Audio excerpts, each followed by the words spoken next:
stunning new reporting on an elaborate ruse to conceal the secret plane that President Trump used to fly out of Turkey last month.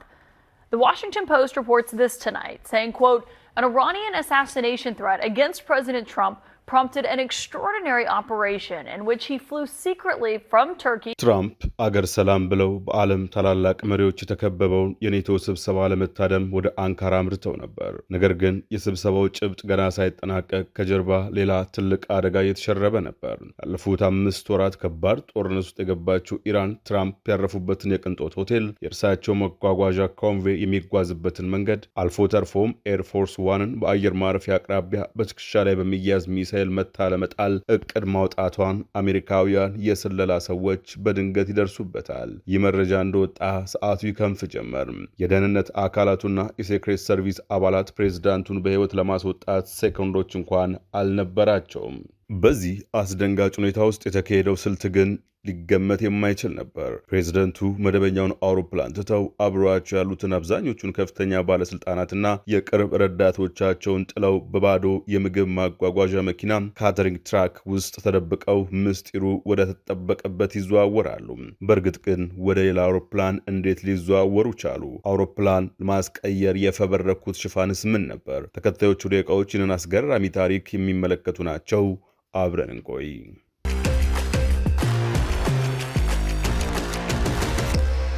Not typically something that happens for the press, that sits on the right side of the plane, which is where that airport catering truck was, now that you look back at that other video. But given what we know now, given the pictures that you can see now, it makes what the president told reporters in that gaggle afterward all the more noteworthy. You're saying there wasn't a security concern? No. Why would it? Do you know why they had us close our window blinds? That was not usual. Well, yeah, because you're probably on a dangerous flight because of the sleazebags that we have to deal with. So you think that Iran was possibly thinking of trying to... Well, I mean, if they asked you to close your windows, probably they feel that way. They didn't ask me to close mine, but if they did, I would have done it. ባለፈው ወር በቱርክ ከተካሄደው የኔቶ ስብሰባ ማጠቃለያ ላይ ፕሬዝዳንት ዶናልድ ትራምፕ ከመድረክ ሲወጡ እሳቸውን ከአገሪቱ ምስጢራዊ መንገድ ለማስወጣት የተቀየሰው እቅድ ቀድሞውንም ወደ ስራ ገብቶ ነበር። ከዚያ ቀደም ብሎ በዚያው ዕለት አሜሪካውያን ባለስልጣናት አስደናቂና አስደንጋጭ መረጃ ይዘው ወደ ፕሬዝዳንቱ መጥተው ነበር።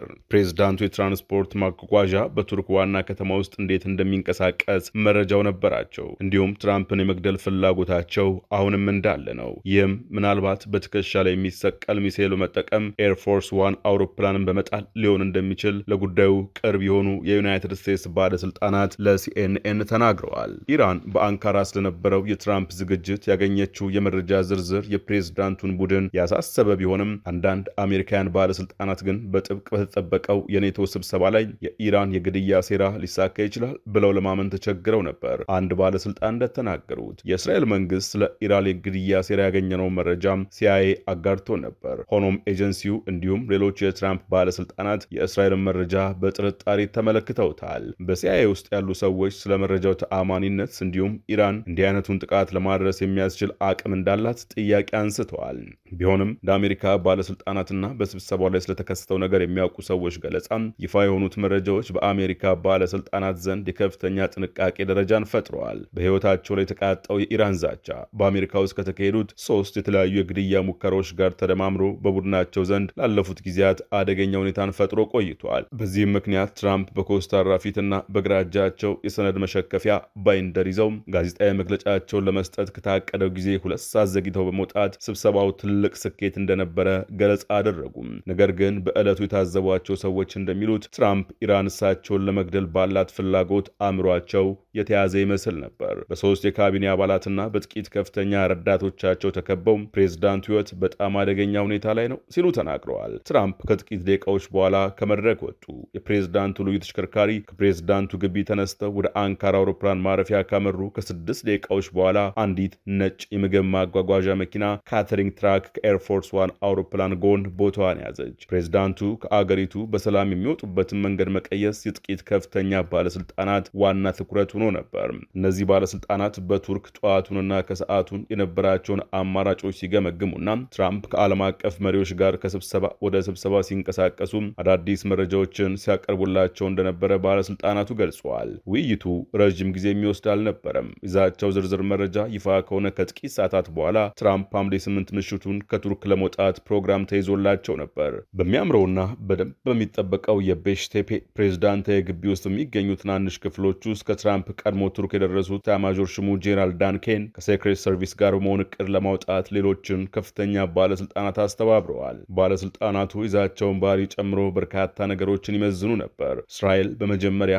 አሜሪካን ስለ አዲሱ የኢራን ግድያ ሴራ በወኪሎቿ አማካይነት ልታደርገው ስለታቀረው ጥቃት አሳውቃ ነበር። ነገር ግን መረጃው ግልጽ አልነበረም። ከኢራን ጋር ያለው ጦርነት በተወሰነ ወሳኝ ምዕራፍ ላይ በነበረበት ወቅት የዩናይትድ ስቴትስ ባለስልጣናት ይህ መረጃ የትራምፕን ውሳኔ አሰጣጥ ለመጫን የተደረገ ሙከራ ሊሆን ይችላል ብለው አምነው ነበር።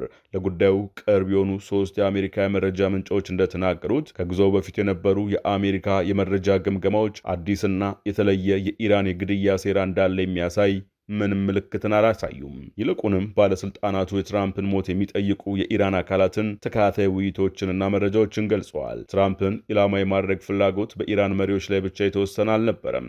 ከኔቶ ስብሰባ በፊት ባለው ቅዳሜና እሁድ በተካሄደው የአያቶላ አሊ ሐሜኔ የብዙ ቀናት የቀብር ስነ ስርዓት ላይ ሐዘንተኞች ኢራን ትራምፕን እንድትገድል የሚጠይቁ ጽሑፎችን ይዘው ነበር። ስብሰባው ሲጀመር ከኤርፎርስ ዋን ጋር በተያያዘ በአውሮፕላን ማረፊያው አቅራቢያ ከመሬት የሚተኮስ ሚሳኤል ሊሰነዘር የሚችል ጥቃት እንዳለ የሚገልጽ ተጨማሪ መረጃ ከአሜሪካ የመረጃ ምንጮች ይፋ ሆነ ሲሉ አንድ የዩናይትድ ስቴትስ ባለስልጣን ተናግረዋል። ለአንዳንድ ባለስልጣናት ይህ የተጋነነ ይመስል ነበር። ከኢራን ጋር ያለው ጦርነት እየተካሄደ በመሆኑና ቱርክ ለአገሪቱ ቅርብ በመሆኗ የኔቶ ስብሰባ ጥበቃ ከመደበኛው የዓለም መሪዎች ስብሰባ በላይ እጅግ በጥብቅ የተከለለ ነበር። በ10 ሺዎች የሚቆጠሩ የቱርክ የደህንነት ኃይሎችና ፖሊሶች አንካራ ውስጥ የሰፈሩ ሲሆን በየመንገዱ ማዕዘናት ላይ ጊዜያዊ ካሜራዎች ተተክለው ነበር። ሁለቱንም የስብሰባ ቦታውንና የ32ቱ የኔቶ አባል አገራት መሪዎች የሚገቡበትንና የሚወጡበትን አውሮፕላን ማረፊያ በርካታ የደህንነት ኬላዎች ከበውታል። ስለ ትከሻ ላይ የሚያዝ ሚሳኤል የተገኘው መረጃ በትክክል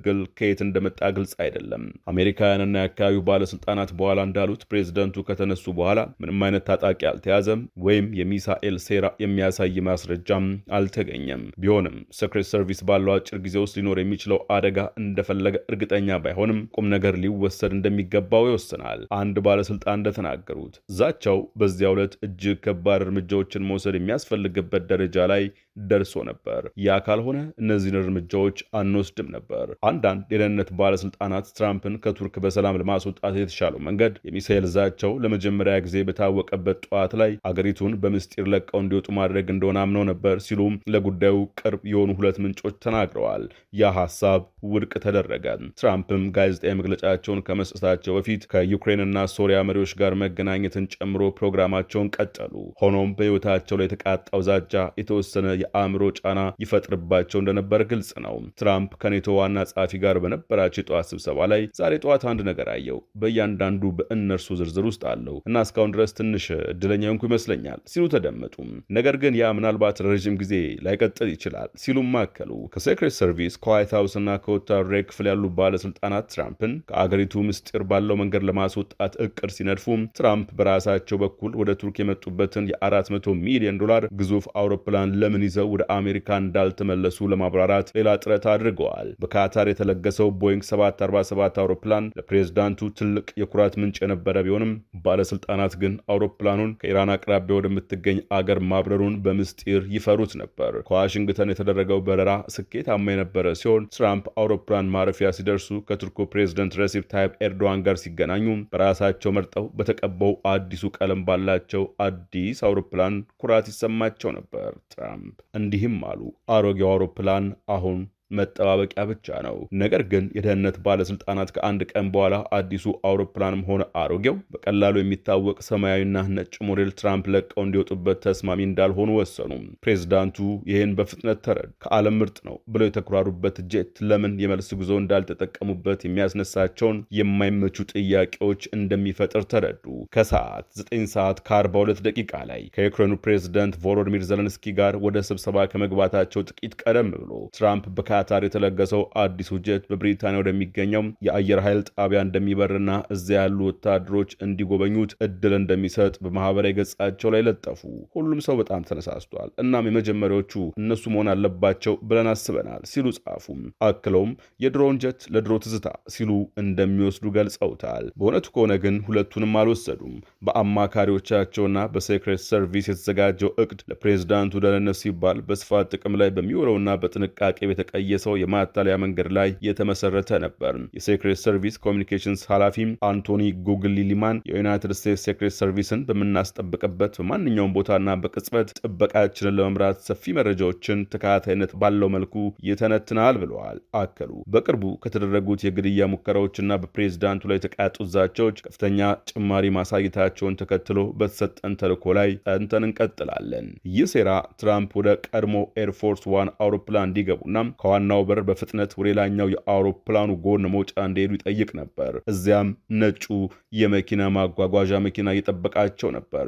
የቱርክ አየር መንገድ በጣፋጭ ምግቦቹ ይታወቃል። ካቢን ሰራተኞቹ የሼፍ ቆብና ነጭ ጃኬት በመልበስ ሰፊ የሆኑ ምግቦችንና መጠጦችን የሚያቀርቡ ሲሆን እነዚህ ሁሉ ወደ አውሮፕላኑ የሚገቡት በሃይድሮሊክ መኪኖች አማካይነት ነው። በዚህ ጊዜ ግን የምግብ ማጓጓዣ መኪና ባዶ ነበረች ሲሉ ለጉዳዩ ቅርብ የሆኑ ሰው ተናግረዋል። የአሜሪካ ባለስልጣናት ለምን እንደፈለጉት በትክክል ሳይገልጹም መኪናዋን ለመጠቀም ቀደም ብለው ይሰሩ ነበር ሲሉ ያው ሰው ተናግረዋል። አስቀድሞ በተጸዳው የዕቃ መያዣ ውስጥ ትራምፕ ሁልጊዜ አብሯቸው የምትገኘውን ስራ አስፈጻሚ ረዳታቸው ናታሊ ሃርፕ በአንድ ወቅት ቦዲማ የነበሩትና አሁን የኦቫል ኦፊስ ኦፕሬሽን ዳይሬክተር ዋልተን አውታም እንዲሁም ለብዙ አስርተ ዓመታት ለትራምፕ የሰሩትና የነጩ ቤተ መንግስት የሰራተኞች ቢሮ ኃላፊ ዳን ስካቪኖ ነበሩበት። የሴክሬት ሰርቪስ ወኪሎችም አብረው ነበሩ። ቡድኑ ከተጫነ በኋላ ሱፍ የለበሰ የሴክሬት ሰርቪስ ወኪል ከአሽከርካሪው ጎን ተቀማጭ ሆኖ ለ162 ሰከንድ ያህል የመሬት ጉዞ ማድረግ ወደ ትንሽዬ C-32A አውሮፕላን ወሰዳቸው። ለምግብ ማጓጓዣ መያዣ የተዘጋጀው የሰዎች ዝርዝር በትክክል